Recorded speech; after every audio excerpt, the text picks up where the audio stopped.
말씀을 전하기 전에 한 가지 질문을 먼저 드리고 싶습니다. 여러분, 선교와 전도의 차이가 무엇인지 아십니까? 전도는 불신자에게 복음을 직접 전하는 행위에 국한된다고 한다면, 선교라는 개념은 전도보다 더 포괄적으로 교회의 모든 전도 생활과 사역을 포함하고 있다고 할 수 있습니다. 결국 전도와 선교의 차이는 그 방법에 있는 것이고, 결국에는 둘 다 복음을 전하는 목적을 갖고 있는 것입니다. 우리가 전도를 하는 궁극적인 목표는 일단 순종이라고 할 수 있습니다. 오늘 본문에서 나와 있듯이 예수님께서 우리에게 지상명령을 통해 복음을 전하고 제자 삼으라는 명령을 내리십니다. 다시 말해서 우리가 복음을 전하고 전도를 하는 이유는 예수님께서 가서 제자 삼으라고 가르치셨기 때문입니다. 우리가 전도를 죄송합니다. 우리가 전도하는 이유는 이렇게 간단합니다. 우리가 이 명령에 순종하면서 전도를 하는 이유 또한 우리가 궁극적으로 예수님의 가르침을 믿기 때문이고, 오직 예수님만을 통해 구원받을 수 있음을 믿기 때문입니다. 그렇다면 우리가 전도를 어떻게 하고 있는지 한번 뒤돌아보시길 바랍니다. 보통 우리가 전도를 할 때에는 교회로 초대하는 방식이거나 관계적 방식으로 전도를 하는 경우가 일반적입니다. 그렇죠? 우리는 전도를 생각보다 어렵고 어떻게 해야 하는지 많은 고민을 하게 됩니다. 어떻게 복음을 전해야 할까? 어떻게 다가가야 할까? 뭐부터 전해야 할까? 여러 질문들과 고민들이 생겨나는 게 보통입니다.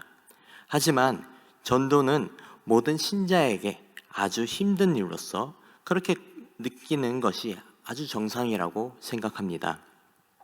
심지어 바울도 전도에 대해 설명할 때 이렇게 고백합니다. 고린도전서 2장 3절 말씀 함께 읽겠습니다. 내가 너희 가운데 거할 때에 약하고 두려워하고 심히 떨었노라. 사도 바울도 아덴에서 전도를 실패한 경험이 있습니다. 그리고 유대인들은 회방과 핍박까지 했었고, 이방인들은 자신들의 윤리와 철학에 따라 판단하면서 사도 바울을 어리석다고 매도하기도 했었습니다. 오늘날 전도를 하게 되는 저와 여러분은 이렇게 사도 바울이 겪었던 거절과 온갖 고민이 되는 상황들을 마주하게 됩니다. 그래서 우리는 전도 세미나 혹은 여러 전도 전략들을 공부해 보기도 하고, 어떻게 하면 더 잘 전도를 할 수 있을까 전략 방법을 연구하게 됩니다. 하지만 뒤돌아보면 여러 전도 방법을 사용해 보았지만 100% 정답 같은 방법은 존재하지 않았습니다. 연구해보고 배워본 다양한 방법으로 전도를 시도해 보셨다면 공감이 되실 것입니다.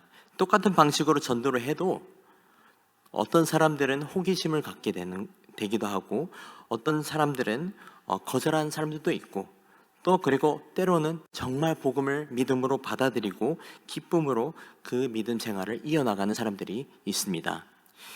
이게 무엇을 의미하는 걸까요? 복음을 전하는 방식은 다양하지만 그 복음을 받아들이는 사람마다 또 그 처한 상황마다 일률적으로 통용되는 전도 방식은 없다는 것입니다. 전도뿐만 아니라 우리의 신앙의 모든 문제에서도 마찬가지입니다. 반복론적인 정답은 없습니다. 정답은 매번 자신이 하나님의 말씀과 기도로 동행하면서 깨닫게 되는 은혜로 터득해야 하는 것입니다. 해석해보자면 전도가 힘들고 어려운 이유는 방법을 몰라서가 아니라 거절이 두려워서 전도가 어렵게 느껴지는 것일 수도 있습니다. 하지만 여러분, 우리가 전도할 때의 그 과정과 그 복음의 주인이 누구이신지를 생각해 본다면 거절을 두려워할 필요도 없고 전도를 어려워할 필요도 없어집니다. 한번 생각해 보시길 바랍니다. 우리는 선교한다, 전도한다라는 말을 하지만 정말 우리가 하는 것일까요? 어찌 보면 우리가 하는 것은 단순히 예수님께서 우리에게 주신 복음을 그대로 전하는 것뿐입니다. 예수님이 누구이신지부터 시작해서 무슨 일을 하셨는지, 왜 이게 중요한 사실인지를 전하는 것이 바로 우리의 전도 역할입니다. 궁극적으로 전도를 할 때에 복음이 들어가게 하는 분은 하나님이시고, 가끔 우리의 전도의 열매를 보고 자기 자신의 노력으로 그렇게 되었다라고 착각할 때가 분명히 있습니다. 하지만 사실은 그게 아닙니다. 전도를 통해 유일하게 열매를 맺게 될 때에는 하나님의 은혜 때문뿐입니다. 전도 대상이 그리스도의 제자가 되게끔 하시는 분은 복음의 주권자이신 하나님이십니다. 교회도 아니고요, 목회자도 아니고요, 선교사도 아닙니다. 우리는 단순히 하나님의 일꾼이 되어서 하나님이 거두시게 하는 열매를 추수하는 역할을 할 뿐입니다. 오늘 본문을 다시 한번 제가 읽어드리겠습니다. 예수께서 나와 말씀하여 이르시되 하늘과 땅의 모든 권세를 내게 주셨으니 그러므로 너희는 가서 모든 민족을 제자로 삼아 아버지와 아들과 성령의 이름으로 세례를 베풀고 내가 너희에게 분부한 모든 것을 가르쳐 지키게 하라. 볼지어다 내가 세상 끝날까지 너희와 항상 함께 있으리라 하시니라. 아멘. 예수님께서 제자들에게 이 지상 명령을 통해 모든 민족을 제자 삼아 세례를 베풀고 예수님께서 말씀하신 모든 것을 가르쳐 지키게 하라라고 하셨습니다. 그리고 이 명령을 18절 말씀처럼 하늘과 땅의 모든 권세로 말씀하신 것입니다. 그렇게 우리도 예수님의 제자가 되어서 이 명령을 지키기 위해 애쓰고 있는 중입니다. 예수님의 이 지상 명령을 한마디로 줄인다면 그것이 전도하라는 것이겠죠. 여기서 우리는 확실히 해야 하는 것이 있습니다. 우리는 어떻게 전도를 해야 하며 전도를 통해 무엇을 기대해야 하는가? 하나님이 바라시고 원하시는 전도는 어떤 것인가? 이러한 고민들을 한번 해보아야 합니다. 다시 말하자면 하나님의 전도, 하나님의 선교란 무엇인가를 물어야 합니다. 하나님께서 우리에게 분부하시고 가르치신 내용들을 보면 항상 그 가운데 하나님의 은혜가 존재합니다. 또한 그 가운데 하나님의 기쁨도 존재합니다. 하나님의 선교란 복음이라는 드라마 속에서 하나님이 주인공 되셔서 하나님의 사랑 이야기가 연출되고 우리는 그 드라마를 보고 사람들에게 받은 감동과 함께 전하게 되는 것입니다. 전도는 방법과 방식이 아니라 감동으로 반응하는 것이라고 생각합니다. 하나님의 사랑에 감동받아서 너무 감사해서 가서 그걸 자랑하는 것이죠. 이런 상황을 한번 생각해 보시길 바랍니다. 어떤 젊은 자매분이 사랑하는 형제에게 다이아 반지와 명품 백을 받으면서 프로포즈를 받았습니다. 너무 행복하고 너무 기분이 좋을 것 같죠? 그러면 이 자매는 어떻게 할까요? 요즘 현대의 젊은 자매라고 생각한다면 일단 휴대폰을 꺼내서 사진을 여러 장 찍어가지고 여러 각도로 찍어보면서 가장 반짝이고 가장 멋지게 나온 사진을 선택해서 인스타그램이나 SNS에 올리게 됩니다. 그리고 거기에 이렇게 해시태그를 하고 글을 쓰겠죠. 해시태그 프로포즈, 여자친구, 남자친구, 커플, 연애, 결혼 준비, 다이아, 구찌, 럽스타그램 뭐 이런 식으로 주변 사람들에게 자랑을 하는 글들을 쓸 겁니다. 이런 비슷한 글들을 함께 올리게 되는데 이게 뭐냐면 주변 사람들에게 나 프로포즈 받았다. 받을 때 다이아 반지도 받았고 이렇게 구찌 가방, 명품을 받았다라고 자랑하는 것입니다. 이렇게 행복하고 기쁜 일이 생기면 우리는 본능적으로 자랑하고 싶어지게 됩니다. 우리가 전도를 하는 이유와 방법도 동일합니다. 하나님의 선교는 단순히 명령이 있었고 우리는 그 명령 따라 전도하는 일꾼의 개념에 국한되는 것이 아니라 하나님의 사랑에 반응해서 그 받은 사랑을 자랑하고 싶고 그 사랑을 이 사람도 받았으면 하는 마음에 전도하게 되는 것입니다. 로마서 1장 16절에서는 사도 바울이 이렇게 고백합니다. 함께 읽겠습니다. 내가 복음을 부끄러워하지 아니하노니 이 복음은 모든 믿는 자에게 구원을 주시는 하나님의 능력이 됨이라. 먼저는 유대인에게요 그리고 헬라인에게로다. 사도 바울은 이 복음이 모든 믿는 자에게 구원을 주시는 하나님의 능력이라고 하셨습니다. 즉 하나님의 능력으로 구원받게 되는 것이고 그 대상이 바로 복음을 듣고 믿는 자들이라고 사도 바울은 말을 했습니다. 우리가 전도를 할 때 가장 좌절하게 될 때가 거절당할 때라고 했죠. 그런데 여러분, 거절당해서 좌절하는 것은 괜찮지만 애초에 우리가 그 사람을 믿게 할 수 있다는 생각은 하지 마시길 바랍니다. 간절히 이 사람이 하나님의 사랑을 알고 복음을 믿었으면 하는 마음으로 전해야 하는 것이 맞습니다. 하지만 이 사람이 복음을 받아들이고 믿는 것은 하나님의 은혜로 되는 것을 기억하시길 바랍니다. 구원받는 것은 나의 능력이 아닌 하나님의 능력으로 구원받는다고 사도 바울이 오늘 로마서 말씀으로 분명하게 말씀하고 있습니다. 우리의 역할은 전하고 설득하는 것이지 그 사람을 변화시키는 능력은 오직 여호와 하나님께 있음을 기억하시는 은혜가 있기를 바랍니다. 우리가 할 수 있는 착각에 빠지게 되는 순간 우리는 끝없는 좌절감으로 전도를 포기하고 싶어지는 그런 상황에 부딪히게 됩니다. 하나님의 은혜로 복음을 믿게 되는 것이고 그 과정과 결과는 하나님께서 이루시는 것입니다. 이것이 바로 하나님의 선교입니다. 제가 어릴 적 선교지에서 자라면서 보게 된 몇몇 선교사님들의 모습 가운데 이러한 분들도 있었습니다. 자신의 노력과 자원들을 통해 생명을 구원할 수 있을 것이라 굳게 믿는, 그렇게 앞뒤 가리지 않고 선교를 하셨던 분들이 있었어요. 그런 선교사님들을 볼 때에 뭔가 하나님의 사랑을 전한다는 모습보다 엄청 큰 프로젝트를 성사시키기 위해 열심히 죽어라 일하는 그런 분들처럼 느껴졌습니다. 그렇게 여러 전략들을 구상해서 다양한 프로그램들과 행사들을 열심히 만들고 여러 방법들로 사역을 했습니다. 물론 그 가운데 복음을 듣고 믿게 된 분들도 계셨지만 결국 그렇게 하신 선교사님들은 결코 행복해 보이지 않았습니다. 사랑과 기쁨이 흘러나오는 것보다 서로 비판하고 싸우는 모습들을 가끔 보였습니다. 하나님의 선교를 생각해 본다면 행복해야 할 것 같은데, 기뻐해야 할 것 같은데 오히려 예민하고 지쳐 보였습니다. 우리도 가끔 그렇지 않습니까?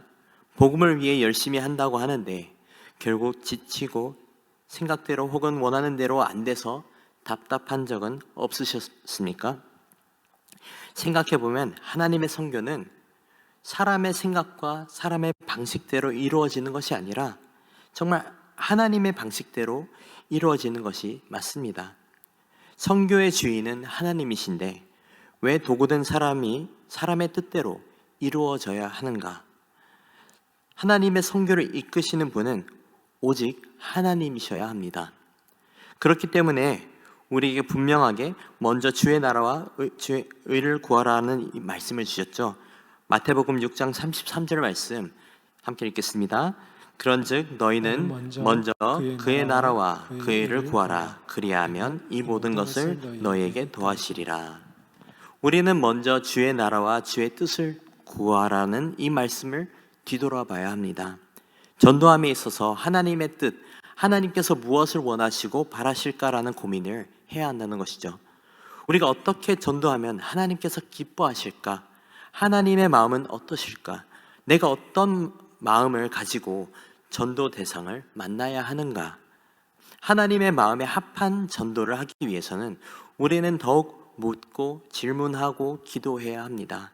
왜냐하면 우리가 생각하는 최선의 전도가 도리어 하나님을 욕되게 하는 전도가 될 수도 있기 때문입니다. 어떠한 선교 단체를 예시로 들어보겠습니다. 복음을 위해서는 죽음도 두려워하지 말고 수단과 방법을 가리지 않던 어떠한 선교 단체가 있었습니다.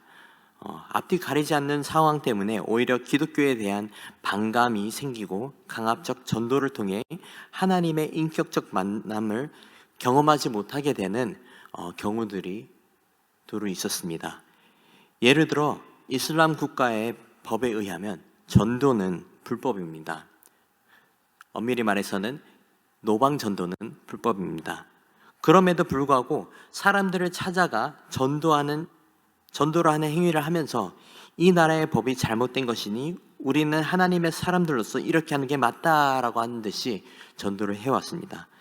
그런 부분들을 생각했을 때 과연 하나님께서 기뻐하시는 선교일까? 라는 생각을 해보았습니다. 예수님께서 보이신 복음을 전하신 성품과 색깔은 온유하고 따뜻했습니다. 그리고 예수님도 로마의 법을 어기시지 않으시고 따라주었어요.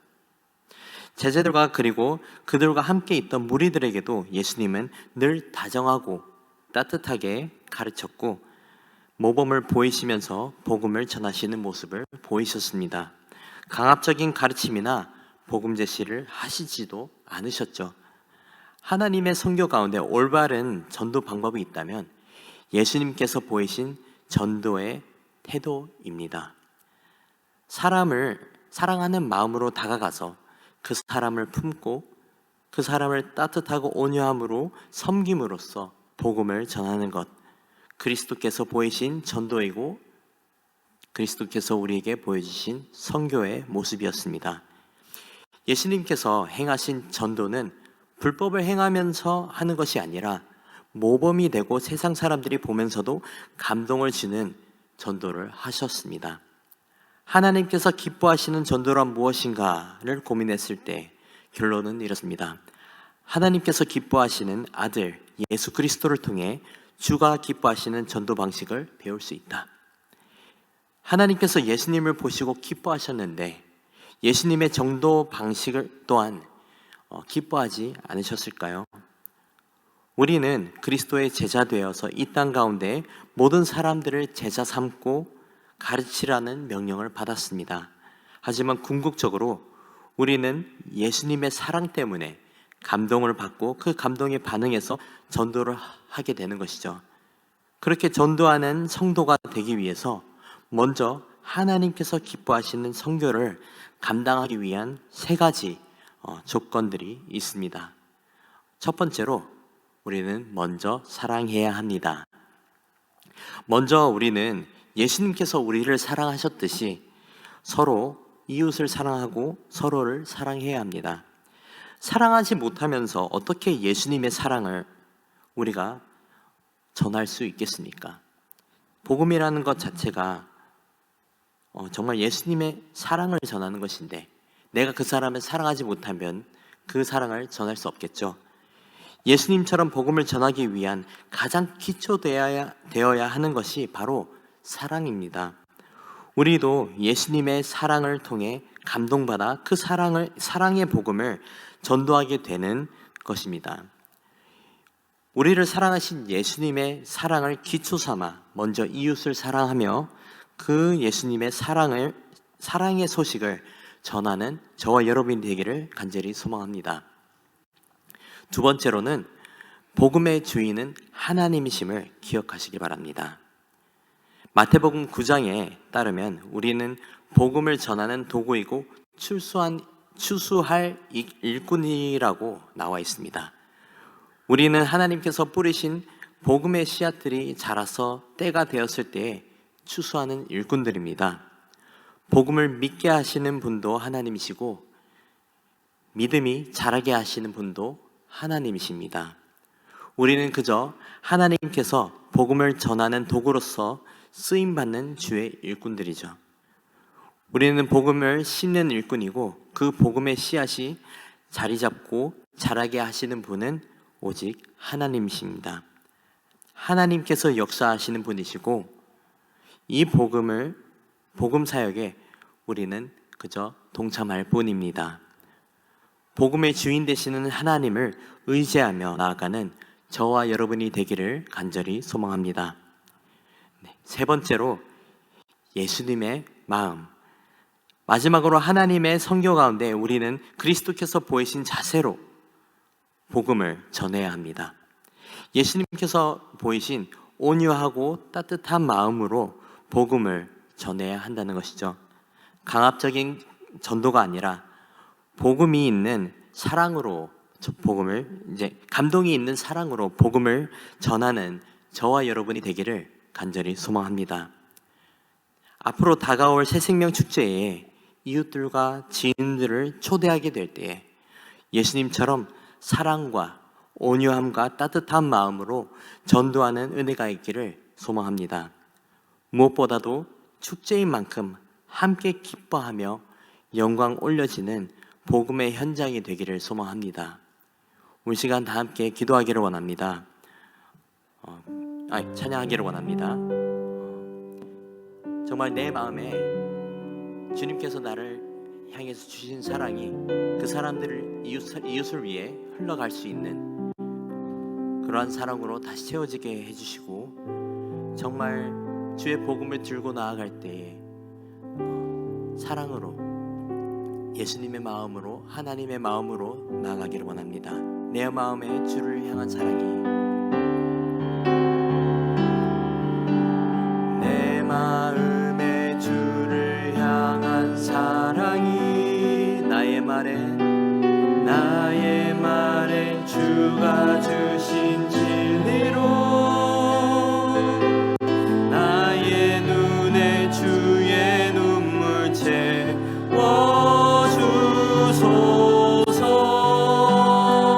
내 입술에 찬양의 향기가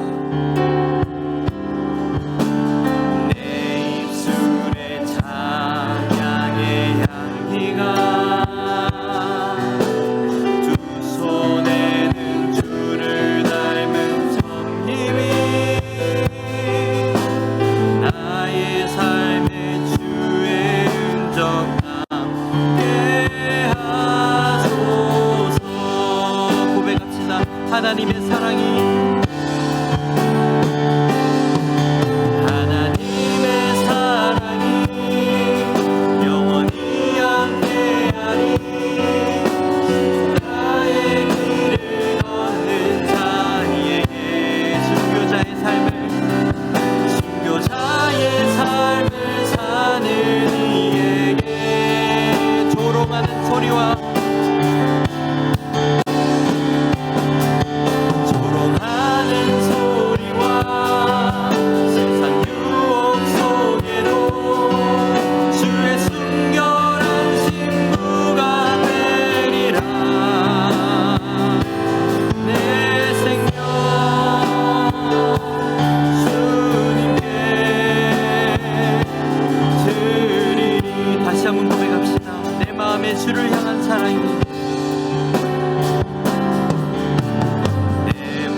하나님의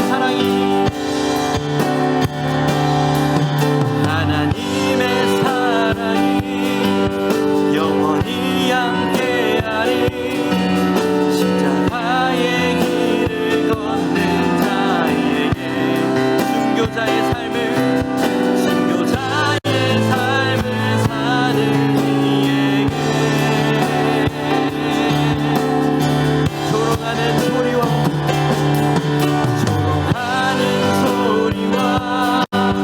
세상 유혹 속에도 주의 순결한 신부가 되리라. 내 생명 주님께 드리리. 우리 시간 다 함께 말씀을 붙들고 함께 기도하시겠습니다. 예수님의 지상 명령에 따라 세상 모든 사람들에게 복음을 전하며 제자 삼고 예수님께서 우리에게 분부하신 것을 다 가르칠 수 있도록, 그리고 그것을 지킬 수 있도록, 또한 하나님께서 우리를 먼저 사랑하심을 기억하고 우리도 동일하게 서로 사랑함으로 그리스도의 복음을 온전히 전할 수 있도록 말씀 따라 전도할 때에 복음의 주인이 오직 하나님이심을 기억하며 오직 주님께 영광 올려드릴 수 있도록 다 함께 기억하시면서 기도하시겠습니다. 기도하겠습니다. 아버지 하나님 감사합니다.